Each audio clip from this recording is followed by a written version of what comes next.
Good morning, sir. Good morning once again to all of you students. Okay, let us see.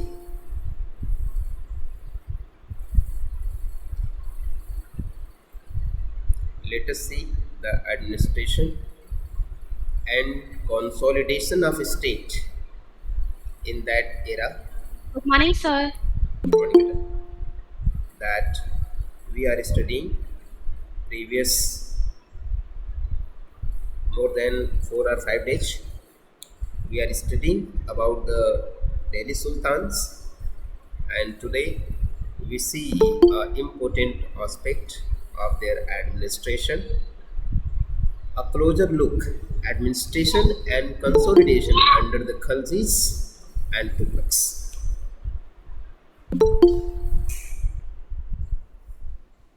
तो बेटा आज इस chapter में हम देखेंगे कि मोहम्मद तुगलक और अलाउद्दीन खलजी ने किस तरह से अपना प्रशासन चलाया और किस तरह से अपने राज्य के विस्तार को इकट्ठा रखा। इकट्ठा का मतलब उसको एकत्र रखा, उसको टूटने नहीं दिया, किस तरह से उसको मिला करके रखा है ना, इसको आज देखेंगे।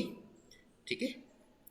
द कंसोलिडेशन, कंसोलिडेशन का मतलब अपने राज्य की सीमाओं को सुरक्षित रखना। ठीक है। और उसको बिखरने नहीं देना, उसको टूटने नहीं देना। ठीक है। Administration. Good morning, sir. Good morning बेटा। Consolidation of a kingdom as vast as the Delhi Sultanate needed good morning needed reliable governors and administrators। मतलब ये है कि दिल्ली जैसे इतने बड़े साम्राज्य को एकत्र करके रखना। क्लोजर एडमिनिस्ट्रेशन एंड कंसोलिडेशन पढ़ा रहे हैं बेटा, यही पढ़ा रहे हैं ना, यहीं तक हम पहुंचे थे ना पिछले दिन ये जो मस्जिदों को। जी जी। Good morning, sir. Good morning बेटा, good morning to all of you. Good morning. देखिए, दिल्ली सुल्तान, दिल्ली के जो सुल्तान थे, उन्होंने अपने राज्य को, अपने सीमा क्षेत्र को किस तरह से संगठित रखा, उसको टूटने नहीं दिया। क्या उन्होंने प्रयास किया उसके लिए, ये हम देखेंगे। किस तरह से उन्होंने अपने साम्राज्य को बचा करके रखने की कोशिश किया, उसको एकत्र करके रखने की कोशिश किया और किस तरह से उसको उन्होंने रक्षा किया। देखिए, the consolidation of a kingdom as vast as the Delhi सल्तनत needed reliable governors and administrators. क्योंकि दिल्ली का जो साम्राज्य है, दिल्ली का जो राज्य है, वो काफ़ी बड़ा हो गया था मोहम्मद तुगलक और अलाउद्दीन खलजी के समय तक आने तक। इसलिए इन्होंने क्या किया, इसके लिए उन्होंने जो छोटे छोटे जो क्षेत्र थे, उसके लिए ज़रूरत थी कि किसी ऐसे गवर्नर को बनाया जाए जिस पर हम विश्वास कर सकें। राजा जिस पर विश्वास करेगा, एक विश्वसनीय व्यक्ति को अगर गवर्नर बनाएगा या एडमिनिस्ट्रेटर बनाएगा, तभी तो उसके राज्य की सीमा को सुरक्षित रख पाएगा। नहीं तो पता ये चला कि राजा ने उसको अगर राज्य की बागडोर दे दी, पता चला उसने उसके ही खिलाफ अगर बगावत कर दिया, उसके ही खिलाफ जा करके उसे ही मार करके स्वयं राजा बन गया। तो ऐसे व्यक्ति से सावधान रहना होगा ना राजा को। राजा हमेशा एक विश्वसनीय व्यक्ति को, जिसके ऊपर सबसे ज़्यादा विश्वास कर सकता है, उसी को वो जिम्मेदारी दे सकता है। जैसे आज के समय में अगर हमारा कोई बिजनेस है, बहुत अच्छा बिजनेस चल रहा है, तो हम कोशिश यही करते हैं कि अपने ही परिवार का कोई सदस्य हो जो उसको अच्छे से हैंडल कर सके, उसको चला सके। लेकिन होता क्या है, मान लीजिए आपने किसी नौकर को रख दिया, अच्छा खासा आप उसको सैलरी दे रहे हैं, पैसे दे रहे हैं, लेकिन वो क्या करेगा, मौका पाते ही आपके बिजनेस में वो घोटाला कर जाएगा। घोटाला करके सारा का सारा जो लाभ है स्वयं ले लेगा, आपको घाटा लगा देगा, आपको नुकसान में डाल देगा। ऐसा होता है ना। हाँ। तो हमेशा कि अगर अपन ने किसी और को गवर्नर बना दिया तो राजा उसको या फिर रिश्वत दे के या फिर किसी और तरीके से अपना बना के बिल्कुल अपना नुकसान पहुंचा देगा, आपके राज्य को नुकसान पहुंचा देगा। रादर देन अपॉइंटिंग, देखिए तो ऐसे व्यक्ति को राजा बनाने से अच्छा है कि rather than appointing aristocrats and landed chieftains to governors, इसकी बजाय, जैसे इसकी बजाय का मतलब जैसे उस समय रईस और अमीर लोग होते थे उनके राज्य में, तो ऐसे लोगों को, या जो बहुत बड़े जमींदार हैं, सामंत। Good morning sir. Good morning. उनकी बजाय किसी विश्वसनीय व्यक्ति को अगर वो राजा बनाए या जिम्मेदारी दें, गवर्नर बनाए या एडमिनिस्ट्रेटर बनाए तो ज़्यादा अच्छा है। द अर्ली दिल्ली सुल्तान्स, शुरुआती समय की बात हो रही है। Early Delhi sultans, specially Iltutmish. Iltutmish जो कि कुतुबुद्दीन ऐबक का एक दास था। क्या था? एक दास था, स्लेब था। स्लेब का मतलब होता है दास, सेवक। टास्क में मतलब? दास का मतलब होता है बेटा सर्वेंट, नौकर, सेवक। हालांकि उस समय के जो दास होते थे, उस समय के जो दास होते थे वो आज के जो नौकर होते हैं इससे वो थोड़ा अलग होते थे। आज के नौकर जैसे उस समय के दास नहीं होते थे। वो दास पूरी तरह से अपने राजा। जी बेटा। आप कहाँ पर आ रहे हैं? अ क्लोजर लुक सर अब सब लोग अपने अपने बारे में सोचने लगे इसलिए। अ क्लोजर लुक। वो उस पैराग्राफ की कौन सी लाइन पढ़ा रहे हैं? इस पैराग्राफ की मैं 4th लाइन पढ़ा रहा हूँ, चौथी 5वीं लाइन पढ़ा रहा हूँ। देखिए, ओके सर। स्पेशली इल्तुतमिश। अगर इल्तुतमिश की बात करते हैं तो ये कुतुबुद्दीन ऐबक का दास था। और मैंने आपको बताया कि दास उस समय के आज के नौकर से अलग थे। आज के जो नौकर होते हैं ऐसे मत समझिए, उन दासों को वो राजा खरीद करके लाते थे, परचेज करके लाते थे। जैसे हम जाते हैं ना, कोई सामान खरीद के लाते हैं दुकान से, ऐसे ही उस जमाने में दासों का मार्केट लगता था। दासों को बेचने का काम होता था और उसमें से वो दास खरीद करके लाते थे। ठीक है, इस जान करके बहुत आप ऐसा भी होता था, कोई मतलब बहुत शक्तिशाली इंसान आया, वो कहता है मेरे को अगर आप के किसी भी राज्य ने हरा दिया, मतलब राज्य के किसी भी जन ने, तो मैं आपका हमेशा के लिए दास बन जाऊंगा। हाँ, ये दास बनना अलग है। ये जो दास बनना है ये बिल्कुल अलग है। और जो दासों को खरीदा जाता था। जी सर, ये दास इसलिए खरीदे जाते थे कि हम पे कभी हमला हो गया राजा पे, तो सर वो लोग उसे बचा ले। नहीं नहीं, इन दासों का इसलिए नहीं खरीदा जाता। पता है, दासों को खरीदा जाता था अपना बहुत सारा काम लेने के लिए। इसलिए क्या कि अगर राजा को अपनी पोशाक नहीं मिल रही, वो अपने दास से मंग पाता। देखिए, राज्य में राजा राजा के लिए राजा के सामने बहुत सारे काम होते हैं। उन सब कामों को करने के लिए वो दासों को अपने पास रखते थे। उन सारे काम को वो लेते थे उनसे फ्री ऑफ कॉस्ट। केवल उनको मतलब क्या होता है सर? दासों मतलब क्या होता है? शुरुआत में बता दिया बेटा।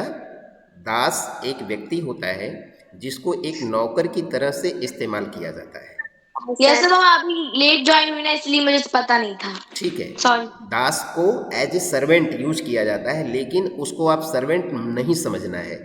सर्वेंट की तरह यूज किया जाता है, प्रयोग किया जाता है, बट वो सर्वेंट नहीं होता है। सर्वेंट से उसकी कंडीशन थोड़ा अलग होती है। सर्वेंट और दास में बहुत डिफरेंट होता है। डिफरेंट यही है, मैं डिफरेंट बता देता हूँ। सर्वेंट को आप महीने की सैलरी देते हैं और वो अपने घर का भी काम देखता है, अपने घर जाता है, फिर आपके यहाँ आकर के काम करता है। ये तो सर्वेंट होता है। लेकिन जो दास होते थे वो 24 आवर राजा की सेवा में लगे रहते थे। उनको किसी तरह का कोई पैसा नहीं दिया जाता था। ठीक है, वो केवल राजा के पास रहते थे, वहीं पर 24 आवर रहते थे, खाते थे, रहते थे। उनका और दुनिया के किसी व्यक्ति से कोई मतलब नहीं रहता था। सर उन्हें बेचता तो उनको पैसे नहीं देते थे, वो वहीं पे रहते थे। हाँ सर ये वाली लाइन एक बार और समझा दीजिए। कौन सी लाइन? सर ये फोर्थ वाली मैं समझा रहा हूँ। इल्तुतमिश कुतुबुद्दीन ऐबक का दास था। ठीक है, दास के बारे में हमने सारी बात बता दिया आपको कि दास एज ए सर्वेंट काम करते हैं, 24 आवर अपने राजा के पास रहते हैं। उनको किसी तरह का कोई सैलरी या कोई तनख्वाह, कोई वेतन नहीं दिया जाता है। वो राजा की सेवा में हमेशा रहते हैं और उनका और दुनिया की किसी व्यक्ति से कोई मतलब नहीं रहता है। उनका कोई अपना परिवार भी नहीं होता है। ठीक है, और दासों को खरीद करके राजा लाते थे। दासों की खरीदते किससे होंगे? मैं बता रहा हूँ। दास रहते थे सर, वो जिंदगी भर सर राजा की सेवा करते थे। जी, और दासों को बाकायदा मार्केट से खरीदा जाता था। दासों का मार्केट लगता था, बाजार लगता था। ठीक है, हाँ। सर को ये बेचना कौन होगा और उसके खरीदने के पैसे किसे मिलते होंगे? देखो, अगर किसी राजा ने किसी दूसरे राजा के ऊपर हमला कर दिया, तो वो क्या करते थे, वहाँ से बहुत सारे लोगों को वो बंदी बना लेते थे और बंदी बना करके उनको दास बना लेते थे। दास बनाने के बाद, पूरी बात पहले सुन लो, दास बनाने के बाद उनको बेच भी देते थे। तो ऐसे ही लोग बेचने वाले होते थे और ऐसे ही लोग उनको खरीदने वाले होते थे। समझ में आ गया? Yes sir. चलो आगे बढ़ते हैं। Yes sir. बहुत देर हो गई दासों के बारे में बात करते हुए, आगे चलते हैं। देखो स्पेशली इल्तुतमिश, उन्हें कोई बेचता था तो जिस राजा को बेचता था तो वो राजा के यहाँ से भागते नहीं थे। जब उनको सारी सुविधाएं वहीं पर मिलेंगी तो क्यों भागेंगे, है ना? सर अगर राजा को दास अगर मतलब कि इसने खरीद लिया, उसको बीच में अगर दास में कोई खराबी लगी, अगर उसको मतलब पसंद नहीं आए तो वो वापस कर देते थे। नहीं, ऐसा नहीं करते थे। और अभी सर अगर दास भाग गया और सर फिर वो राजा के पास आ गए थे। बेटा अभी इस तरह के जो आपके जो लेसन है ना, लेसन में इस तरह के क्वेश्चंस को आपको उत्तर नहीं मिलने वाले हैं। अभी जो लेसन में है पहले उसको पढ़ लीजिए, है ना? कुछ स्पेशल आपके क्वेश्चन है तो बाद में उसका आंसर मैं दे सकता हूँ, ठीक है? वो उस टाइम ऐसा होता होगा तो वो राजा ही हैंडल कर लेता होगा, इसमें दिया नहीं है वो बुक में। हाँ ठीक है, कुछ चीज़ों का आप अनुमान लगा सकते हैं, है ना? अभी पहले जो लेसन में ये देख के उनको ले लिया करता था। हाँ, या फिर उनसे जो काम वो कर सकते हैं वो करवा चलो आगे बढ़ते हैं। देखिए specially Iltutmish favoured their special slaves purchased for military services. देखिए इल्तुतमिश को खरीदा गया था, favoured their special slaves. Iltutmish जब राजा बन गया, हालांकि ये भी गुलाम ही था, शमसुद्दीन इल्तुतमिश ये कुतुबुद्दीन ऐबक का गुलाम था, लेकिन जब ये राजा बन गया तो राजा बनने के बाद इसने फिर से कुछ स्लेव्स को इसने खरीदा स्वयं, ठीक है? Favoured their special slave purchased, purchase का मतलब खरीदा इसने, किस लिए? For military services. Military service का मतलब सेना में युद्ध करने के लिए भी स्लेबों को खरीदा जाता था, दासों को खरीदा जाता था। वो आकर के राजा के लिए लड़ाइयाँ लड़ते थे और इनको क्या कहा जाता था? बंदगां। क्या कहा जाता था? बंदगां। ये जो मिलिट्री में अपनी सेवाएं देते थे दास, उनको बंदगां कहा जाता था। और ये बंदगां ये फारसी भाषा का शब्द है, bandagan. Okay, they were carefully trained to man some of the most important political offices in kingdom. साम्राज्य में बड़े बड़े पदों पर काम करने के लिए भी इन दासों को बहुत अच्छी तरह से ट्रेनिंग दी जाती थी। इल्तुतमिश किसका दास था? कुतुबुद्दीन ऐबक का दास था इल्तुतमिश, ठीक है? तो इन दासों को बड़े बड़े पदों पर काम करने के लिए स्पेशली इनको ट्रेनिंग दी जाती थी। Okay, since they were totally dependent upon their master, इसके बावजूद भी उनको अच्छी तरह से ट्रेनिंग दी जाती थी, बड़े पदों पर ये काम करते थे। इसके बावजूद भी ये अपने स्वामी का, जो इनको खरीदा होता था, जो इनका मालिक होता था, जो राजा होता था, इसके ऊपर ही पूरी तरह से निर्भर रहते थे। निर्भर रहने का मतलब समझ रहे हैं? क्योंकि ये दास होते थे, इनका जो बुद्धि और विवेक है, इनका बुद्धि विवेक वहाँ तक तो काम करता था, लेकिन कुछ स्पेशल जो निर्णय लेने पड़ते थे उसके लिए अपने राजा पर ही निर्भर करते थे, अपने से निर्णय नहीं लेते थे। कुछ बड़े बड़े डिसीजन ये अपने से नहीं ले सकते थे। द सुल्तान को trust and rely upon them. सुल्तान जो राजा होता था इनके ऊपर काफ़ी विश्वास करता था। आगे चलते हैं। स्लेव रादर देन सन्स, इसका मतलब है गुलाम से सन से ज्यादा। आपकी आवाज नहीं आ रही। अच्छा, मेरी सर आपकी स्क्रीन भी ब्लर दिख रही है। ओके, हम थोड़ा सा स्क्रीन को थोड़ा जूम कर देते हैं। सर आपकी वॉइस भी हमें अच्छे से आ रही है, आपकी स्क्रीन भी हमें अच्छे से दिख रही है। ओके, सर अच्छी से आ रही है आवाज। अभी आवाज आ रही है? सर इन लोगों का नेटवर्क प्रॉब्लम हो रहा होगा। नहीं, अभी आप देखिए मेरी आवाज आ रही है? अच्छी आ रही है आवाज। सर ठीक है सर वॉइस क्लियर है, लेकिन है ना सर अभी भी आपकी आवाज नहीं आ रही। स्क्रीन अगर ब्लर है तो उसके लिए आप अपने टेक्स्ट बुक का प्रयोग कर सकते हैं, टेक्स्ट बुक का यूज करिए, ठीक है? क्योंकि जब भी वाईफाई थोड़ा सा वीक रहता है तो उसमें स्क्रीन ब्लर आ सकता है, ठीक है?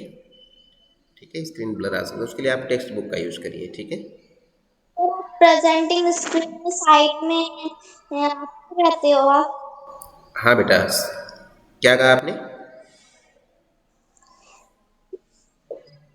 ओके, चलिए आगे सर बढ़ते मैंने हैं। ये कहा था कि पहले तो प्रेजेंटिंग स्क्रीन अकेले रहती थी, लेकिन अब साइड में आप क्यों आते हो? साइड में आने से क्या है, बच्चों को एक फीलिंग आती है ना, क्लासरूम में हम पढ़ रहे हैं, टीचर हमारे सामने पढ़ा रहा है, तो टीचर भी दिखता रहे बच्चों को, ये ज़्यादा अच्छा है। ठीक है, ओके सर। हाँ ठीक है, चलिए आगे देखते हैं बेटा। स्लेव्स रादर देन सन्स, पुत्र से ज़्यादा अच्छे हैं स्लेव, पुत्र से ज़्यादा जो गुलाम हैं वो अच्छे हैं। वो कैसे अच्छे हैं, इसको देखो किसी ने लिखा है।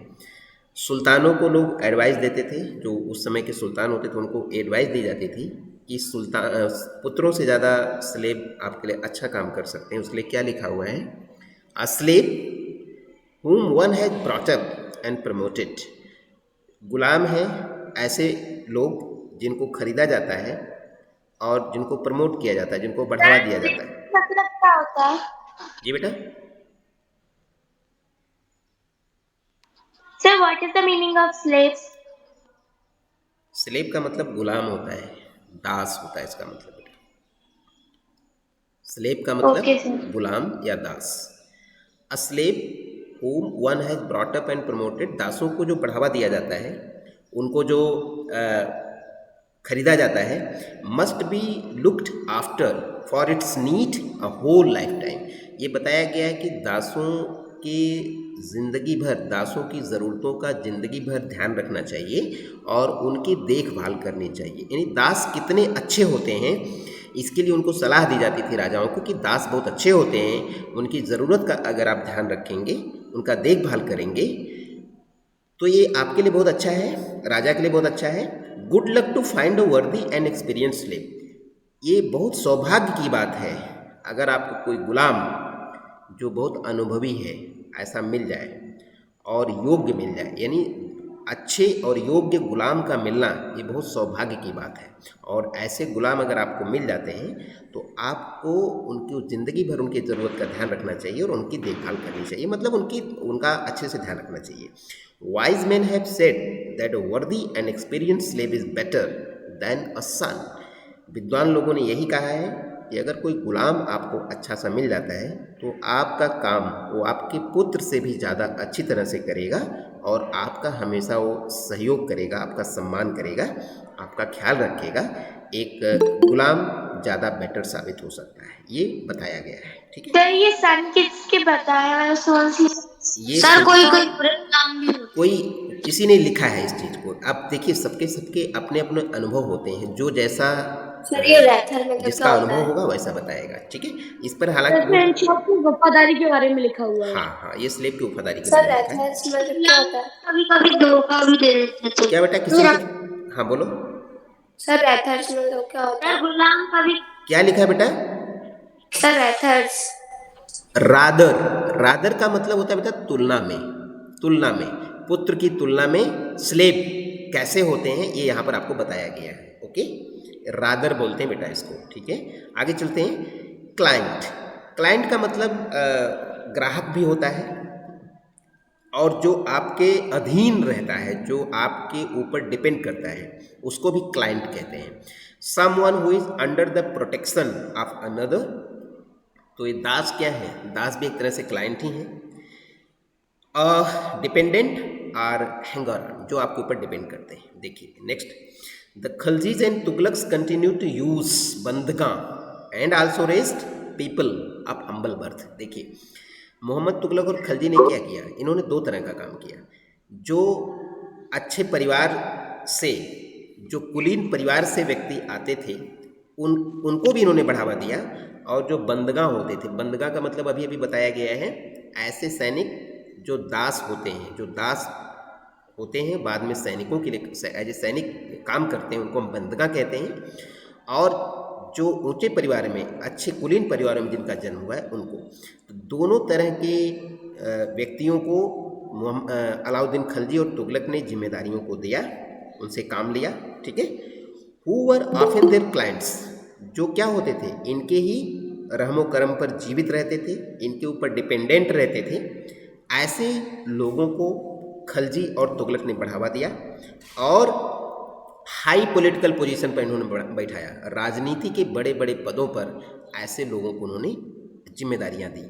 दे वर अपॉइंटेड एज जनरल्स। जनरल का मतलब होता है सेना में जो बड़े बड़े पद होते हैं, बड़े पदों पर काम करने वाले, उनको जनरल कहा जाता है। और राज्य की जो बागडोर होती है, किसी राज्य के प्रशासन को देखने का जो सबसे बड़ा जिम्मेदार पद होता है, उसका नाम गवर्नर है। तो गवर्नर और जनरल्स इन्होंने बनाया ऐसे लोगों को जो बंदगा होते थे या फिर हम्बल बर्थ, यानी जो उच्च परिवारों में जन्म लेकर के आते थे, अच्छे कुलीन परिवार से आते थे। इन दोनों तरह के लोगों को उन्होंने जिम्मेदारियां दिया। मतलब कि जो बड़े परिवार के क्लाइंट्स होते थे उन्हें बनाते थे, उनको भी बनाते थे, और जो दास होते थे उनको भी वो ट्रेनिंग दे करके अच्छे बड़े पदों पर वो बैठाते थे। हाउएवर उनको प्रमोट भी करते थे। जी, उनकी नियुक्ति करते थे बड़े पदों पर। However this also introduced an element of political instability. लेकिन इससे एक चीज़ का डर पैदा हो गया या एक गड़बड़ी पैदा हो गई। अक्सर पॉलिटिकल इंस्टेबिलिटी आती थी। पॉलिटिकल इंस्टेबिलिटी का मतलब है कि राजनीति जो उनकी चलती थी, जो उनका शासन और प्रशासन चलता था, उसमें कभी कभी खटपट हो जाती थी, उसमें अस्थिरता आ जाती थी। अस्थिरता का मतलब है कि गवर्नमेंट के अंदर ही एक तरह का झगड़ा कभी कभी हो जाता था, या गवर्नमेंट लगातार अच्छा काम नहीं कर पाती थी। इसमें अब आगे इसको विस्तार से बताएंगे क्यों ऐसा होता था। देखिए, slaves as client were loyal to their masters. जो स्लेव होते थे, जिनको हमने बंदगा बोला है, क्लाइंट वो हैं जो हम्बल बर्थ, जो अच्छे परिवार से अच्छे लोग हैं, वो आते थे। ये अपने मास्टर के प्रति, अपने राजा के प्रति वफादार होते थे। ठीक है, राजा कह सकते हो या उनके संरक्षक कह सकते हो। पैट्रॉन का मतलब होता है, पैट्रन्स का मतलब होता है संरक्षक। राजा और अपने संरक्षक के प्रति हमेशा वफादार होते थे, but not to their heirs. होता क्या था, देखिए, अब मान लीजिए राजा मर गया। राजा ने पहले किसी गुलाम व्यक्ति को अच्छे पद पर बैठा दिया, या किसी हम्बल बर्थ के व्यक्ति को अच्छे पद पर बैठा दिया, और राजा की मृत्यु हो गई। राजा की मृत्यु होने के बाद, पहले मेरी बात सुन लीजिए, पहले मेरी बात सुन लीजिए। नहीं बिठाते थे। जो राजा सीएम है, और अगर उसने अपने मंत्री को मतलब पीएम है राजा, और अगर पर बैठा दिया तो वो उसी पद पर रहेगा, की जगह पे वो जा सकते हैं उसके स्लेव्स। देखिए बेटा, अभी समझिए कि ये जो पॉलिटिकल इंस्टेबिलिटी आती थी, क्यों आती थी। जैसे मान लीजिए राजा ने किसी भी गुलाम व्यक्ति को, गुलाम को किसी बड़े पद पर बैठा दिया है, और उधर बाद में जाकर राजा की मृत्यु हो गई। अब राजा की मृत्यु हो गई तो जो गुलाम व्यक्ति होता था, जो बड़े पद पर काम कर रहा है, वो जब तक राजा जीवित था तो राजा के प्रति वह ईमानदार था, राजा के प्रति वफादार था, राजा के हर आदेश को मानता था। लेकिन जब राजा मर गया, राजा के मरने के बाद अगर दूसरा राजा बन गया और दूसरा राजा कुर्सी पर बैठा, उसके प्रति वह वफादार नहीं हो सकता है। ये बात समझ में आ रही है कि नहीं आप लोगों को? Yes sir. और यस सर। इसी कारण से बाद में पॉलिटिकल इंस्टेबिलिटी आती थी, राजनीति में दिक्कतें आती थी, ठीक प्रकार से वो शासन नहीं चल पाता था। ऐसे होते थे कि राजा को मरने के बाद उसके सन को न बिठाकर खुद ही बैठ जाते थे। उसके सन को न बैठाते। हाँ, जैसे कि जब राजा मर जाता था और जो उसका मंत्री रहता था सर, वो स्टेज से हट जाता था। नहीं बेटा, वो स्टेट से नहीं हटता था, लेकिन राजा के बाद दूसरा व्यक्ति जब राजा बनता था तो उसके आदेश को वो लोग नहीं मानते थे। आप इसको मतलब जैसे कि चुनाव में अगर कांग्रेस की सरकार आती है तो उसके पीएम बनते हैं, उसके सीएम, मतलब जो पूरे मंत्री रहते हैं वो कांग्रेस ही रहते हैं, और अगर बीजेपी की आती है तो पूरे मंत्री बीजेपी के हो जाते हैं। ये बात अलग है। सर ऐसे नहीं करते कि कांग्रेस के जो लोग हैं सर, उन्हें बीजेपी में आए तो सर वो नहीं बनेंगे क्योंकि वो कांग्रेस के वफादार हैं। नहीं, जैसे मैं आप ही लोगों के उदाहरण से मैं समझाना चाह रहा हूँ। देखिए, जैसे मान लीजिए अभी किसी को ले लीजिए, अपने ही मध्य प्रदेश में ले लीजिए, इस समय मुख्यमंत्री हैं शिवराज सिंह चौहान, है ना? Yes sir. मान लीजिए शिवराज सिंह चौहान ने अपने अच्छे व्यक्तियों को, उन्होंने 10 मंत्रियों को बना दिया। 10 मंत्री हैं उनके अपने अच्छे मंत्री हैं। अब भगवान ऐसा ना करे, मैं आपको एग्जाम्पल के रूप में बता रहा हूँ। कल को किसी कारण से मान लीजिए शिवराज सिंह चौहान नहीं है, ठीक है। तो वो जो 10 मंत्री हैं जो अभी तक शिवराज सिंह चौहान के प्रति वफादार थे और अच्छा काम कर रहे थे, शिवराज सिंह चौहान के नहीं रहने पर जो दूसरा व्यक्ति मुख्यमंत्री बनेगा तब वो उनके खिलाफ जा सकते हैं, क्योंकि उनसे उनकी उतनी अच्छी नहीं बनती है। अभी तक शिवराज सिंह चौहान को अच्छा मानते थे, उनके प्रति वफादार थे, लेकिन जब नया राजा बना तो हो सकता है उनकी बातों को ना माने, उनके खिलाफ बगावत कर सकते हैं, उनके आदेश को हो सकता है ना माने, उनसे उनकी नहीं पड़ती हो। ऐसे में राजनीतिक कलेश पैदा होता है। मैं इसकी बात कर रहा हूँ। ये बात समझ में आ रही है? हाँ, मैं इसकी बात कर रहा हूँ। चलिए आगे बढ़ते हैं। जो राजा बना है वो उसे निकाल भी तो सकता है। बिल्कुल निकाल सकता है, बिल्कुल, ये बात सही है। चलिए आगे बढ़ते हैं। अब slaves and clients were loyal to their masters and patrons but not to their heirs. Heirs का मतलब होता है बेटा उत्तराधिकारी। उसके बाद जब कोई राजा बनता था तो उसके प्रति वो उतने वफादार नहीं होते थे। इस बात को समझिए। आगे चलते हैं। New sultans had their own servants. हाँ, देखिए यही बात है कि जो नया सुल्तान आता था उसके अपने सर्वेंट होते थे, उसके अपने गुलाम होते थे, तो वो चाहता था कि मैं अपने गुलामों को नियुक्ति दूंगा, पहले वालों को हटा सकता था। बिल्कुल बात समझ। पुराने गुलामों की बात ये नहीं मानता था, क्योंकि वो अपने मन से अपने जो जिनको वो पकड़ता है वो उनको गुलाम बनाना चाहता है, इसलिए वो पुराने। सर जैसे कि कोई सैनिक सर उसकी बात माने तो सर वो उसको प्रमोट भी कर सकता है। बिल्कुल प्रमोट भी कर सकता है। बिल्कुल आगे चलते हैं बेटा। As a result the accession of a new monarch often saw conflict. Conflict का मतलब होता है झगड़ा विवाद। कॉन्फ्लिक्ट का मतलब होता है झगड़ा विवाद। एक्सेशन रीजन नहीं है बेटा, कन्फ्लिक्ट है ना, कन्फ्लिक्ट नहीं। हमने सर एज द रीजन पढ़ा था, एज अ रिजल्ट है। ओके बेटा, एज ए रिजल्ट इसका रिजल्ट आता था, इसका परिणाम ये आता था कि जो नया राजा है जो उसने गद्दी पर बैठा। एक्सेशन का मतलब होता है गद्दी पर बैठना, सिंहासन पर बैठना। Accession of a new monarch. New monarch का मतलब नया राजा। वो नया राजा क्या देखता था? वो विवाद देखता था, झगड़ा देखता था between the old and the new nobility. जो नए अमीर हैं और जो पुराने अमीर हैं उनके बीच में आपस में झगड़ा होता था। द पैट्रोनेज का मतलब होता है संरक्षण। Patronage of these humble people by the Delhi sultan also shocked by elites and the authors of Persian tawarikh criticize the Delhi sultans for appointing the low and base born to high offices. आगे देखेंगे। Patronage का मतलब था संरक्षण। Patron of these humble people, इन लोगों का जो संरक्षण है वो दिल्ली सुल्तान के बाद वो शौक हो जाते हैं। शौक का मतलब है वो हिल जाते हैं। यानी अभी तक जो हम्बल लोग जो पदों पर बैठे हुए थे तो उनका संरक्षण तो चला गया, वो राजा चला गया, उसके साथ साथ उनका संरक्षण भी चला गया, खत्म हो गया। ऐसे में ये जो तवारीख के लेखक हैं, जो इतिहास लिखने वाले हैं फारसी भाषा में, उन्होंने क्रिटिसाइज किया है दिल्ली सुल्तान, जो दिल्ली सुल्तान का उन्होंने क्रिटिसाइज किया है, आलोचना किया है, उनकी शिकायत किया है। ये कहा है कि इन लोगों ने लो और बेस बॉर्न का मतलब है कि गुलाम जैसे लोगों को, गुलाम जैसे जो लोग हैं और जो लो लेवल के हैं, जिनका दिमाग उतना अच्छा नहीं है, क्योंकि दास तो दास ही होता है, ऐसे लोगों को हाई ऑफिसर्स में बैठाया है, मतलब बड़े पदों की जिम्मेदारी दिया है। ये उन्होंने अच्छा नहीं किया, ऐसा तवारीख के लेखक कहते हैं। आगे देखेंगे। Officials of sultan Muhammad Tughluq. Sultan Muhammad Persian. जी बेटा, पर्सियन का मतलब फारसी भाषा होता है, पर्सियन मतलब फारसी। आगे देखेंगे। Officials of sultan Muhammad Tughluq. Sultan Muhammad Tughlaq के जो ऑफिशियल हैं, जो उनके पद पे बैठे हुए लोग हैं, वो कैसे हैं उनके बारे में देखेंगे। सुल्तान मोहम्मद तुगलक अपॉइंटेड, उन्होंने किसका नियुक्ति किया? अजीज खुमार अ वाइन डिस्टिलर। देखिए, शराब के धंधे को करने वाला, शराब के व्यापारी को, शराब बनाने वाले को उन्होंने एक अच्छे पद पर बैठाया जिसका नाम है अजीज खुमार, जो कि शराब बनाने का काम करता था। फिरोज हम्माम, जो कि एक नाई था, अब बार्बर एक नाई था। मनका तबक, कुक, वो खाने बनाने वाला। हाँ, मनका तबक को उन्होंने एक खाना बनाने का काम दिया। एंड 2 गार्डनर्स, और 2 माली थे जिनका नाम था लड्ढा एंड पीरा।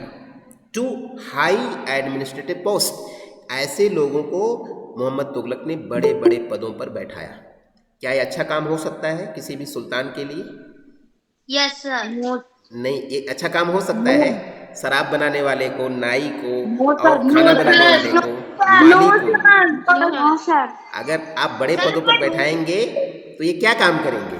ये गड़बड़ काम ही तो करेंगे। इनके पास उतनी बिल्कुल योग्यता सर। नहीं है, ठीक है? सर लेकिन अगर सर ये लोग इतने वफादार हैं कि वो काम कर रहा है इसलिए जी बेटा, अक्सर अगर इनको पद पर भी बैठा देंगे तो ये वही काम करेंगे क्योंकि इनने शुरू से ही वही काम करा है। शुरू से वही काम किया है और उतने अच्छे से उस पद की जिम्मेदारी को पूरा नहीं कर पाएंगे, हम ये कह सकते हैं, है ना? उस पद सर की अगर किंग ने देख लिया कि उनने अच्छा काम कर रहा है सर फिर भी तो बैठा सकते हैं ना। अगर अच्छा काम किया है तो सर फिर भी तो वो प्रमोट कर सकते हैं, है ना? मतलब सर अगर इन लोगों को वो राजा ने कुछ अच्छा काम करते हुए देखा होगा इसलिए बना दिया हाँ होगा। हाँ हाँ, वफादारी के कारण, केवल और केवल वफादारी के कारण से, ठीक है? हाँ, यस सर। आगे चलते हैं। हाय, जियाउद्दीन बर्नी। जियाउद्दीन बर्नी बहुत बड़ा इतिहासकार है, इसका नाम आप लोग याद रखिए। जियाउद्दीन बर्नी बहुत बड़ा इतिहासकार है, इसने इतिहास के लिए बहुत बड़ा योगदान दिया है। ये केवल और केवल इतिहास लिखने का काम करता था। देखिए, जियाउद्दीन बर्नी मिड 14th सेंचुरी क्रॉनिकलर का मतलब होता है इतिहासकार। के मिडिल का क्रॉनिकलर था। हाँ, क्रॉनिकलर है। Reported their appointments as sign of sultans loss of political judgment. देखिए, उसने कहा है कि सुल्तान ने अपनी राजनीतिक निर्णय शक्ति को खो दिया। उसने कहा है कि ऐसे ऐसे लोगों को इन्होंने बड़े बड़े पदों पर बैठाया है, इसका मतलब राजा ने जो उसकी राजनीतिक सोच समझ है, जो राजनीतिक न्याय करने की जो शक्ति है, वो लगता है राजा ने खो दिया है। राजा पागल हो गया है, राजा के पास बुद्धि भ्रष्ट हो गई है, ऐसा उसके लिखने का मतलब है। And his incapacity to rule. Sir वो ये बता रहा है कि सर ने वो गलत लोगों को सर बैठा दिया है बिल्कुल। पोस्ट पे। जियाउद्दीन बर्नी के लिखने का मतलब ये है कि राजा की बुद्धि खराब हो गई, राजा के शासन करने की जो क्षमता है वो बेकार हो गई, इसलिए उसने ऐसे ऐसे लोगों को बड़े पदों पर बैठाया। है वो इसलिए लिखा क्योंकि राजा ने गलत लोगों को हाई मतलब जो हाई पोस्ट ऊपर पर ही पड़ा उस पर बिल्कुल बैठा दिया इसलिए। आगे चलते हैं बेटा, चलिए आगे देखते हैं। मोहम्मद तुगलक था, ये तो पहले एक दास था, फिर ये सब इतनी शक्ति आ गई इसमें कि इसने ही वो उसे ही हरा दिया किंग को। हाँ, अभी मोहम्मद तुगलक ने आगे क्या किया, अभी उसके बारे में अभी हम नहीं पढ़ा रहे बेटा। मोहम्मद तुगलक भी दिल्ली का एक बहुत बड़ा शासक हुआ बाद में, ठीक है? सर जैसे कि राजा की डेथ हो जाती है, रानी मोहम्मद तुगलक दास था, दासी बना के जी रखते बेटा, हैं। मोहम्मद तुगलक दास नहीं था, मैं ऐसा नहीं मानता हूँ, ठीक है? अभी इसके बारे में पढ़ेंगे तो पता चलेगा। जहाँ तक दास की बात है, कुतुबुद्दीन, और इसमें जो ये है फिरोज हजम बाबर, ये भी दास था। दासों की जो बात है, दासों की जो सीरीज है, वो 3 नाम आते हैं दासों के रूप में। पहला आता है कुतुबुद्दीन ऐबक, दूसरा मतलब वो भी दास था, इल्तुतमिश। उसके बाद इल्तुतमिश दास हुआ, और गयासुद्दीन बलवन, बलवन भी एक दास था। लेकिन कुतुबुद्दीन ऐबक का तो दास था, इल्तुतमिश वो भी दास था क्या? हाँ, दास अपने दासों को रखते थे, फिर वो दास अपने दासों को, राजा बनने के बाद तो राजा हो जाते थे ना, फिर अपने दासों को रखते थे ना। कुतुबुद्दीन ऐबक भी दास था। हाँ, चलिए आगे बढ़ाइए। आगे देखते हैं। सर ये तीनों दास थे। लाइक द अर्लियर सुल्तान, अगर शुरुआती जो ये सुल्तान है, जो राजा है, the Khalji and Tughlaq monarchs appointed military commanders as governors of territories of varying sizes. अगर हम अलाउद्दीन खलजी और मोहम्मद तुगलक की बात करते हैं तो ये लोग छोटे छोटे जो उनके टेरिटरी होती थी, जो राज्य के जो उनके हिस्से होते थे, उनके गवर्नर के रूप में सेना के कमांडर्स को ये नियुक्ति करते थे। सेना के जो कमांडर होते थे, ऐसे लोगों को छोटे छोटे जो क्षेत्र होते थे उनके शासन के, उनमें ये गवर्नर के रूप में उनको बैठाते थे। ये इन्होंने कभी दासों को नहीं बैठाया। अलाउद्दीन खलजी और मोहम्मद तुगलक ने दासों की नियुक्ति नहीं किया, उसकी बजाय इन्होंने सेना में जो कमांडर होते थे उनको ये जिम्मेदारी ये दे रहे थे, ठीक है? इन्होंने दासों की नियुक्तियाँ नहीं किया। सेना के लोग वफादार। हाँ, सेना के लोगों को उन्होंने जिम्मेदारी दिया था। दीज लैंड्स वह कॉल्ड इक्ता। और ये जो ज़मीन होती थी जिसकी जिम्मेदारी ये सेना के कमांडर को देते थे उसको इक्ता कहा जाता था। इस बात को इम्पोर्टेंट है, ध्यान रखिएगा, इसको इक्ता कहा जाता था। And their holders were called iqtadar. और जो उस पर शासन करता था, जिसके ऊपर जिम्मेदारी रहती थी, उसको इक्तादार कहा जाता था। इक्तादार या मुक्ति, दो नाम हैं इनके लिए, या तो इक्तादार कहेंगे या तो मुक्ति कहेंगे। द ड्यूटी ऑफ मुक्ति, और उस मुक्ति की ड्यूटी क्या होती थी? या तो इक्तादार या तो मुक्ति, दोनों नाम बराबर है। द ड्यूटी ऑफ मुक्ति, वो नहीं sir, time over. Time over हो गया। ओके, क्या और अभी पढ़ना नहीं चाहेंगे इस पेज को? क्या इस पेज को फिनिश करें हम? नहीं?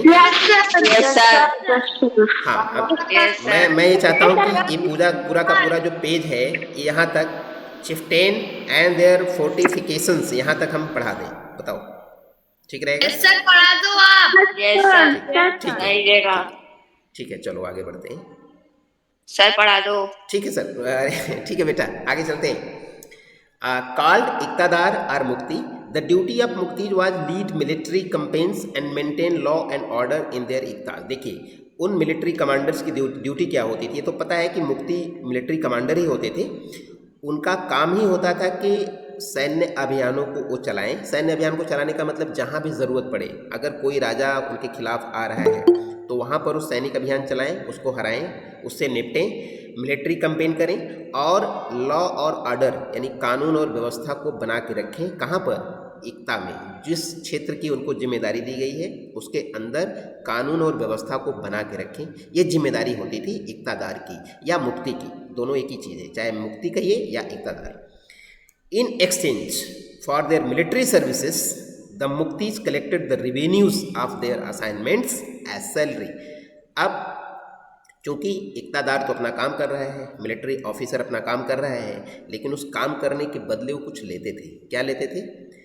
जो पैसा इकट्ठा होता था उस क्षेत्र के लोगों से, जो टैक्स इकट्ठा करते थे, जो इनकम होती थी, उसको सैलरी के रूप में यूज करते थे। समझ में आ रहा है बेटा आप सब लोगों को?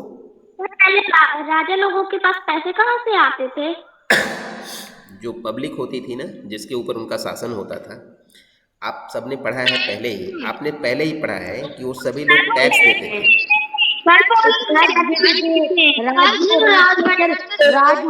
उनसे कॉइन्स लेते थे सर, ऐसे चलते थे। हाँ बेटा, सब लोग टैक्स पे करते थे। जो होता था सर, उसमें बहुत सर पूरे पैसे रखे जाते थे। जी, तो जो वो पैदा करते थे, जमीन में जो अनाज पैदा करते थे, उस पर अच्छा खासा टैक्स लेते थे राजा। इस तरह से उनके पास पैसे आते थे। समझ में आ रहा है? आगे चलेंगे तो अब ये जो सर वो पूरा प्रजा का ही टैक्स था। जी, अब आगे देखिए सर वो कभी युद्ध करते थे, तो जब किसी से युद्ध करते हो तो उनको मतलब कि किसी का राज्य हड़प लेते थे, पूरा राज्य हड़प लेते थे और लूटपाट करते थे। जितना कुछ मिलता था सब उन्हीं के पास तो जाता था, पैसे कोई कमी नहीं होती थी बेटा। ठीक है, आगे देखेंगे। मुक्ति, जो मुक्ति है वहाँ के रेवेन्यू जो इकट्ठा करते थे टैक्स, वो सब अपने सैलरी के रूप में वो रख लेते थे। आगे देखेंगे, they also paid their soldiers from these revenue. अब ऐसा नहीं कि वो जो सैनिक होता था, जो इक्तादार होता था, मिलिट्री ऑफिसर होता था, वो सारा का सारा पैसा अपने पास रखता था, ऐसा नहीं था।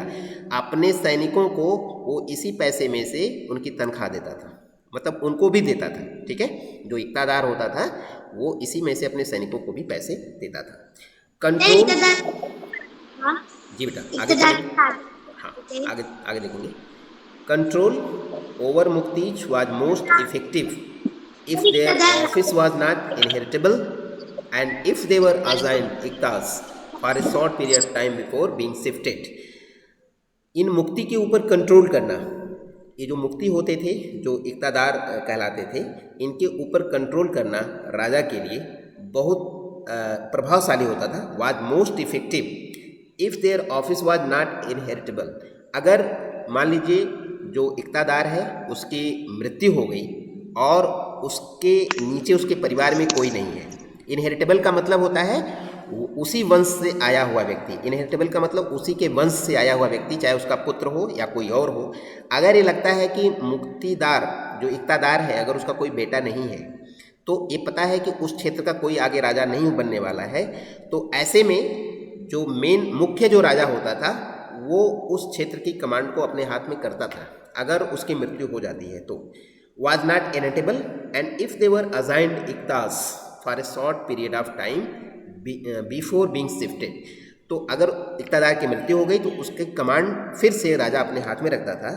These harsh conditions of service were rigorously imposed during the reign of Alauddin Khilji और मोहम्मद तुगलक। और ये सब चीज़ें जो है, ये सब चीज़ें क्या कहाँ से हम पढ़ा रहे थे, muqtis iqtas for short period of time shifted. ये कठिन जो सिचुएशन होती थी, हार्श कंडीशन का मतलब है कठिन स्थिति की जो सेवा है, ये बहुत ही सख्ती से इसको लागू किया जाता था। मतलब इस समय जो भी कानून राजा के द्वारा पारित किए जाते थे उस क्षेत्र में बहुत कड़ाई से लागू किए जाते थे, और खास करके अलाउद्दीन खिलजी और मोहम्मद तुगलक के समय में जो भी आदेश राजा के यहाँ से मिलता था उसको कड़ाई से उस क्षेत्र में लागू किया जाता था। आगे चलेंगे। इंग्लिश नहीं पढ़ाएंगे बेटा। मैं सोच रहा हूँ कि इस पेज को फिनिश किया जाए, कई दिनों से लेसन चल रहा है और काफ़ी इसमें हमारी रफ्तार काफ़ी धीमी है, काफ़ी रफ्तार इसमें धीमी है। हाँ, तो हम इसको कंटिन्यू करें, और नहीं तो क्या होगा कि हिस्ट्री वाला पोर्शन। सर आज आप इंग्लिश मत पढ़ाइए सर, आज आप यही पढ़ा दीजिए। हम वैसे इंग्लिश वाला में हम सिलेबस के अनुसार हम पढ़ा चुके हैं, उसमें हम पीछे नहीं हैं। थोड़ा बहुत अगर आप पीछे की बात करेंगे तो एसएसटी में हम पीछे हैं। उसका कारण यही है, इसमें एक एक चीज़ को समझाना पड़ता है, काफ़ी टाइम लगता है। आप लोग भी इसमें काफ़ी इंटरेस्ट लेते हैं और बीच बीच में आप लोग क्वेश्चन करते हैं, तो इसमें थोड़ा टाइम ज़्यादा लग जाता है, इसलिए थोड़ा सा इसमें हम थोड़ा पीछे चल रहे हैं। और इंग्लिश में हमारा सिलेबस पूरा है, ऐसा समझ लीजिए। 4 चैप्टर हमने पूरा किया है, वो फिलहाल जुलाई तक के लिए पूरा कंप्लीट है। जो हिस्ट्री रहती है इसमें पुरानी बातें रहती हैं, इसलिए इसमें इंटरेस्ट रहता है। इंटरेस्ट भी आता है और इसमें टाइम ज़्यादा लगता है, समझाना पड़ता है ना चीज़ों को, एक एक चीज़ को समझाना पड़ता है, इसमें टाइम ज़्यादा लगता है। तो इसमें ऐसे ही टाइम लगेगा और आप लोगों को समय इसमें ज़्यादा देना पड़ेगा। आगे चलते हैं। अब आगे चलते बेटा। Accountants were appointed by the state to check the amount of revenue collected by the muqti. देखिए जो मुक्ति होते थे, जिनको हम अभी इक्तादार बोला है हम लोगों ने, इक्तादार या मुक्ति। इक्तादार या मुक्ति जो भी पैसे इकट्ठे करते थे लोगों के टैक्स के रूप में, उसकी जांच करने के लिए राजा एक अकाउंटेंट की भी नियुक्ति करता था। वो केवल जा करके जांच करता था कि पैसे सही तरीके से इकट्ठा किया गया है या नहीं। जैसे आप लोगों ने सुना होगा, कुछ बच्चों ने हो सकता सुना होगा, आजकल भी अकाउंट का ऑडिट होता है। ये सबको किसको पता है बेटा? अकाउंट का ऑडिट किया जाता है। सर पहले के जमाने में सर नहीं, आज के समय में, आज के समय में भी किसी भी संस्था का जो अकाउंट होता है उसको ऑडिट किया जाता है, उसको चेक किया जाता है कि आपने सारे पैसों को ठीक से यूज किया, नहीं किया, गलत तरीके से पैसा यूज नहीं किया, ऐसा ऑडिट किया जाता है। किसको पता है बेटा? नहीं? यस सर, मेरे को पता है। हाँ, तो वही ऑडिट करने का काम अकाउंटेंट करता है। ठीक है। मुक्ति के वो जो गवर्नमेंट को पैसे देती है वो कुछ चेक करते हैं कि इनने सही काम में यूज करा है, अकाउंट चेक करके, या फिर इनने ऐसे ही अपने लिए ले लिए। बिल्कुल। हाँ, ऐसे ही कहीं तो नहीं ले लिया। सर वो इतने सारे लोगों का कैसे चेक करते होंगे अकाउंट? बेटा एक व्यक्ति का, जैसे कोई एक मुक्ति है या इक्तादार है, उसके पास अकाउंटेंट जाएगा और उससे पूछेगा कि आपने एक वर्ष में कितना पैसा इकट्ठा किया, कितना आपने स्वयं खर्च किया, कितना आपने सैनिकों को दिया, कितना कहाँ पर खर्च किया, वो उसको चेक करेगा और देखेगा कि जितना पैसा आया उसको सही ढंग से खर्च किया गया या गलत तरीके से खर्च किया गया, उसको जांच करेगा। ठीक है। और सर अगर वो सही ढंग से अगर उसको यूज नहीं करते हैं मतलब जो जनता की है, तो फिर उन पर कार्रवाई होती है। बिल्कुल कार्रवाई होगी। आगे चलते हैं बेटा, आगे चलते हैं। केयर वाज टेकन से सर हटा भी सकते हैं, बिल्कुल कुछ भी कर सकते हैं, कोई भी सजा दे सकते हैं। आगे चलते बेटा, नहीं तो हम पीछे रह जाएंगे। Care was taken that the muqti collected only the taxes prescribed by the state and he kept the required number of soldiers. इस बात की जांच की जाती थी, इस बात पर ध्यान रखा जाता था कि जो मुक्ति है, जिसको हमने इक्तादार कहा है, उसने टैक्स जो इकट्ठा किया है राजा के आदेश के अनुसार टैक्स इकट्ठा किया है या उससे कम किया है या उससे ज़्यादा किया है, इस बात की जांच की जाती थी। और ये इस बात की भी जांच की जाती थी कि सैनिक जो उसने रखा है लड़ाई करने के लिए, कहीं उन सैनिकों की संख्या ज़्यादा तो नहीं है या जितनी ज़रूरत है उससे कम तो नहीं है, इस बात की भी जांच की जाती थी।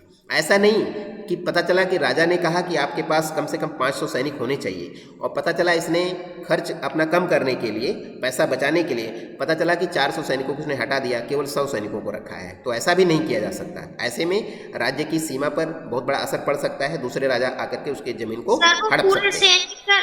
सर वो सैनिकों को भी गिनते हैं। हाँ बिल्कुल, सैनिकों को भी काउंटिंग करते थे कि आपके पास पूरे सैनिक होने चाहिए। आगे चलते हैं बेटा। और काउंटिंग इसलिए भी करते थे कि कोई दूसरा देश का तो नहीं आ गया जासूस। बिल्कुल, क्योंकि सैनिक शक्ति हमारे पास अपने पास पूरी होनी चाहिए। आगे चलते हैं बेटा। As the Delhi sultans brought the hinterland of the cities under their control, वैसे दिल्ली सुल्तान की बात करें तो उन्होंने अपने जो अपना जो उनकी राजधानी का क्षेत्र होता था उसके आसपास के क्षेत्रों को उन्होंने अपने अपने कंट्रोल में कर लिया था, लेकिन गड़बड़ क्या हुआ आगे देखेंगे। दे forced that landed chieftains and samant aristocrats and rich landlords to accept their authority। अब क्योंकि आसपास के क्षेत्रों को उन्होंने अपने कंट्रोल में कर लिया है, ऐसे में जो रईस लोग होते थे, अरिस्टोक्रेट का मतलब था रईस, अमीर, सामंत, जमींदार जो होते हैं, उनको वो दबाव डालते थे कि आप हमारी अधीनता को स्वीकार करिए, आप मेरे शासन को स्वीकार करिए, क्योंकि अक्सर ऐसा होता है जो धनी लोग, ताकतवर लोग होते हैं, वो किसी के शासन को आसानी से नहीं मानते हैं। तो आगे क्या हुआ। Under Alauddin Khilji the state brought the assessment and collection of land revenue under its own control. लेकिन जब अलाउद्दीन का शासन आया तो अलाउद्दीन ने स्वयं जी बेटा सर और अगर उनकी बात नहीं मानते थे तो सर आप कौन सी लाइन पर है? बेटा पेज नंबर 39 पर ये सेकंड पैराग्राफ है, सेकंड पैराग्राफ, ठीक है। At the Delhi Sultan brought the hinterland of the cities under their control. They forced the landed chieftains and Samant aristocrats and rich landlords to accept their authority. उनको force करते थे कि आप मेरे अधीनता को स्वीकार करिए। अगर वो नहीं करते थे तो उनसे उनके बीच में गला होता था, विवाद होता था, लड़ाइयाँ होती थी। Under Alauddin Khilji the state brought the assessment and collection of land revenue under its own control. Alauddin Khilji के समय में जितना भी टैक्स के कलेक्शन का काम था, अलाउद्दीन खिलजी ने अपने कंट्रोल में लिया, अपने नियंत्रण में लिया, चीज़ों को अपने नियंत्रण में लिया। The rights of the local chieftains to levy taxes were cancelled and they were also forced to pay taxes. लड़ाई होती थी तो सर जो अमीर लोग हैं सर उनके पास तो ज्यादा सैनिक ही नहीं होते थे। सैनिक तो नहीं होते थे, लेकिन देखिए होता क्या है, जब अमीर लोग होते हैं उनका आसपास के क्षेत्रों में प्रभाव भी होता है, और ऐसे में अगर राजा के आदेश को वह व्यक्ति नहीं मानता है तो कहीं न कहीं वो राजा के शासन को नुकसान तो पहुंचाएगा ही, ठीक है, किसी न किसी तरह से, है ना। वो तो छोटा मोटा नुकसान होगा राजा के लिए। बिल्कुल। आगे चलते हैं। दूर दूर तक की पहचान होती है। और अलाउद्दीन खिलजी के समय में जो लोकल चिफ्टेन होते हैं, चिफ्टेन का मतलब होता है सामंत, जो बड़े लोग होते हैं जिनके पास काफ़ी ज़मीन होती है, ऐसे लोग इससे पहले अलाउद्दीन खिलजी के समय आने से पहले वो लोगों से टैक्स इकट्ठा करने का काम करते थे। लेकिन जब अलाउद्दीन खिलजी आया तो उसने इन लोगों के ऐसे अधिकार को समाप्त कर दिया। उसने कहा कि ठीक है, आप लोग अब टैक्स इकट्ठा करने का काम नहीं करोगे, हम स्वयं टैक्स इकट्ठा कर लेंगे, आप लोग भी अब टैक्स पे करिए। देखिए लिखा हुआ है बेटा साफ साफ, levy taxes were cancelled and they were. Sir वो सबसे टैक्स लेते थे, जो अमीर जो अमीर थे ना उनसे भी लेते, उनसे भी। ये जो अलाउद्दीन खिलजी है इसने कहा कि नहीं, आप लोग अभी तक केवल टैक्स इकट्ठा करने का काम करते थे, आप ये सब काम नहीं करेंगे, आप खुद भी अब टैक्स पे करेंगे। And they were also forced to pay taxes, उनसे टैक्स लेने का काम किया इसने। द सुल्तान्स, जी बेटा आप कहाँ पर पढ़ रहे हैं? Paragraph number 2 page number 39। Paragraph number 2 की कौन सी लाइन? आप देख सकते हैं 6 लाइन 6 देखेंगे। देखिए the rights of local chieftain to levy taxes, ये हो चुका है। नीचे देखेंगे the sultans administrators measured the land and kept careful accounts. अब अलाउद्दीन खिलजी के जो एडमिनिस्ट्रेटर थे, जो प्रशासक थे, उन्होंने पूरे ज़मीन की पैमाइश किया, उसको नाप लिया और नाप करके अच्छी तरीके से टैक्स को इकट्ठा करने का काम किया। Some of old chieftains and landlords served the sultan as revenue collector. कुछ ऐसे चिफ्टेन और सामंत थे और जमींदार थे जिन्होंने सुल्तान की इस नौकरी को स्वीकार किया कि हम टैक्स इकट्ठा करने का काम करेंगे और आपको टैक्स देंगे, और कितना टैक्स किस ज़मीन पर लगना है इसको एसेस करने का भी काम करेंगे, इसका अनुमान लगाने का भी हम काम करेंगे, यानी हम आपके लिए काम करेंगे। There were three types of taxes, 3 प्रकार के टैक्स थे। पहला टैक्स था बेटा cultivation called kharaj and amounting to about 50% of the peasants produce. खेती बाड़ी करने का जो खर्च था, टैक्स था, वो 50% था। 50% का टैक्स होने का मतलब ये था कि अगर कोई किसान सर मतलब कि सर अगर जो है ना सर उन्होंने फसल लगाई है सर, और वो सर जैसे कि सर 100 रुपए में बिकी है तो सर 50 सर उसको आधा देना पड़ेगा। वेरी गुड 50% माने 50 रुपये उसको देना पड़ेगा। वेरी गुड, बहुत अच्छा समझा आपने। ऑन कैटल, अगर आपने जानवर रखा है अपने पास तो जानवरों के ऊपर भी टैक्स आपको देना है, ये दूसरा टैक्स था। तीसरा टैक्स था अगर आपके पास अपना घर है तो उस घर का भी आपको टैक्स देना है। हैन पाला है तो हैन का एग भी देना पड़ेगा।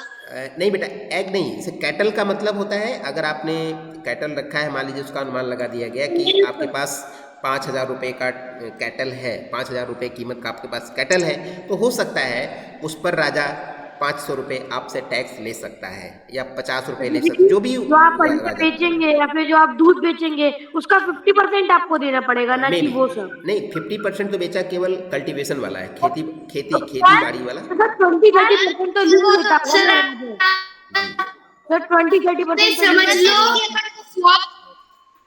खेती पर लगने वाला टैक्स 50% समझ लो आप जी 100 कुंटल वो आपकी टैक्स खेती पे लगता है गेहूं, तो उसमें से आपको 50 कुंटल वो उन्हें देना पड़ेगा टैक्स के वेरी रूप गुड, में। ठीक है बेटा, अच्छा समझा आपने, आगे देखेंगे। यस और अगर आपके पास घर है, सर आपके पास कोई घर और जानवर हैं उस पर भी आपको टैक्स देना है। आगे चलेंगे बेटा, आगे।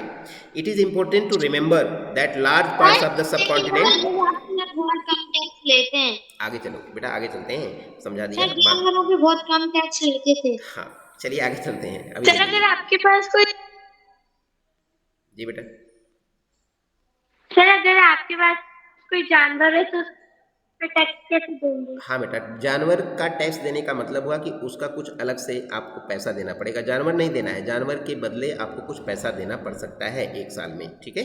आगे चलेंगे। It is important to remember that large parts of subcontinent remain outside the control of Delhi sultans. ये बात को याद रखना आप सबके लिए बहुत ज़्यादा महत्वपूर्ण है कि दिल्ली के बाहर का जो क्षेत्र था उस पर राजा के लिए नियंत्रण करना बहुत ज़्यादा कठिन था, ठीक है, बहुत ज़्यादा कठिन था। Subcontinent remained outside the control of Delhi sultan. ये ज़्यादा मुश्किल भी था और ज़्यादा इम्पोर्टेंट भी था, ठीक है। It is important to remember that large parts of the subcontinent remained outside the control of Delhi sultan. Delhi sultan के लिए दिल्ली के बाहर का हिस्सा या सब कॉन्टिनेंट का एक बड़ा सा हिस्सा उस पर कंट्रोल करना ये बहुत मुश्किल था, इतना आसान नहीं था। इट वॉज डिफ़िकल्ट, ये कठिन था, to control distant provinces like Bengal. आप जैसे दिल्ली से बंगाल की दूरी बहुत ज़्यादा है, तो बंगाल तक दिल्ली के लिए शासन करना या उसको अपने कंट्रोल में रखना ये बहुत ही असंभव कार्य है।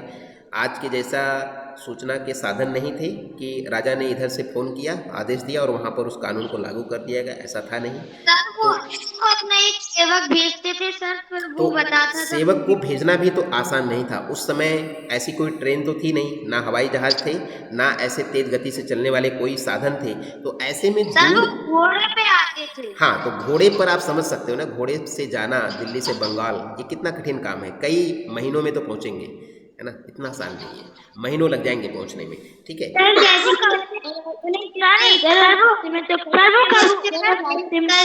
सर कबूतर भी उनका संदेश लेके जाता था पहले। बेटा इतिहास में हिस्ट्री में 2 on cattle and 3 on houses।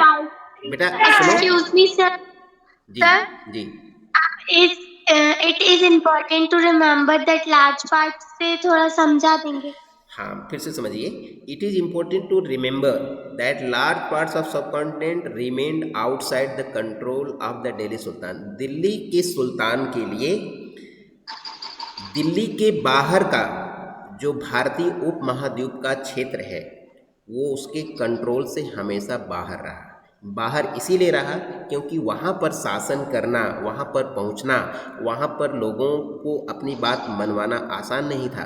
क्योंकि मान लीजिए एक बार राजा वहाँ पहुँचा, उसने बता दिया कि देखिए यहाँ ऐसे होना है, हमें आपको ऐसे टैक्स देना है, हमारी बात को मानना है, ऐसे करना है। और वहाँ से जब वो अपने दिल्ली आता था तो दिल्ली आने के बाद फिर वहाँ के लोग स्वतंत्र हो जाते थे, फिर उनकी बात सुनते ही नहीं थे, वैसा करते नहीं थे। ठीक है, तो आसान नहीं होता। ठीक है, आगे इसलिए लिखा है it was difficult to control. जैसे बंगाल है तो बंगाल के ऊपर दिल्ली के लिए शासन करना या वहाँ कंट्रोल करना आसान नहीं। उनको अपने साथ बहुत सारा खाना भी ले जाना पड़ता था। हाँ, तो ये काम बहुत कठिन है। जाना होता है तो उससे पहले ही निकल जाते हैं। जी, आगे चलेंगे। It was difficult to control. English पढ़ाएंगे। बिल्कुल, ये पेज पूरा हो जाए इसके बाद पढ़ाते हैं बेटा, ये पेज पूरा होने दो। It was difficult to control distant provinces like Bengal and Delhi from Delhi and soon after annexing southern India. इसीलिए अलाउद्दीन खिलजी ने दक्षिण भारत में जब जब आक्रमण किया तो जब तक वो राजा दक्षिण भारत में रहता था तो लोग उसके कंट्रोल में रहते थे या उस समय तक वो क्षेत्र उसके कब्जे में रहता था। ज्यों ही वो दक्षिण भारत से दिल्ली पहुंचता था यहाँ के लोग फिर से स्वतंत्र हो जाते थे और उसके किसी बात को नहीं मानते थे। The entire reason became independent. पूरा का पूरा क्षेत्र। इसका फायदा उठाते थे सर, वो इसका फायदा उठाते थे, बार बार आएंगे जाएंगे। सर जैसे कि वो दिल्ली में है तो सर सब उसकी बात मानेंगे, दिल्ली के जो सब लोग हैं। और सर जैसे कि वो महाराष्ट्र चला गया तो सर वहाँ के सब लोग सर उसकी बात नहीं मानेंगे। सर जो उनका मन, हाँ वही सर जो उनका मन वो करेंगे। बिल्कुल यही बात है। तो एंटायर रीजन बिकेम इंडिपेंडेंट। पूरा का पूरा क्षेत्र फिर से स्वतंत्र हो जाता था। Even in the Gangetic plane. Gangetic का प्लेन का मतलब होता है गंगा का जो क्षेत्र है। गंगा अपने दूसरे राज्य में किसी और राजा को कर दें। बिल्कुल सर मैं आगे चलेंगे बेटा। Even the Gangetic plain there were forest areas. अगर हम गंगा के मैदानी क्षेत्र की बात करते हैं तो वहाँ पर काफ़ी जंगली इलाके थे, फॉरेस्टेड एरियाज थे, जंगली इलाके थे। दैट सल्तनत forces could not penetrate.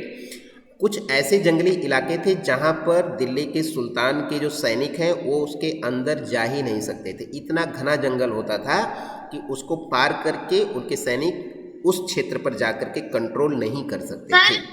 Sir जंगली जानवर भी होते थे और सर है ना बड़े बड़े सर वहाँ पे भूल भी जाते थे कि हमें कहाँ सर किधर से जाना है, कई तरह की दिक्कतें आती हैं। कई बार तो ऐसा होता है कि कई बार ऐसा होता है कि इतना घना जंगल होगा कि आप उसको पार कर ही नहीं सकते हैं, किसी भी तरह से आप पार कर ही नहीं सकते हैं, जा ही नहीं सकते हैं। ठीक है, तो ये मुश्किल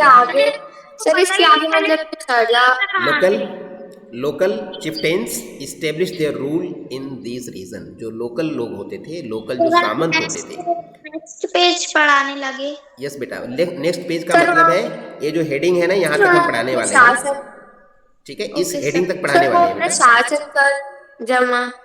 हाँ, दो तीन लाइनें और हम पढ़ा देते हैं, इसके बाद रुकते हैं। लोकल चिफ्टेन इस्टेब्लिश देयर सर आप पूरा ही चैप्टर करवा लीजिए ना। नहीं, कंप्लीट नहीं करेंगे, कंप्लीट नहीं कराएंगे, मैं यहीं तक रोक रहा हूँ अभी। लोकल जो सामंत होते थे, जो वहाँ के सर मेरे पास बुक नहीं है, वो वहाँ पर अपना शासन स्थापित कर लेते थे, वो राजा की बात को नहीं मानते थे।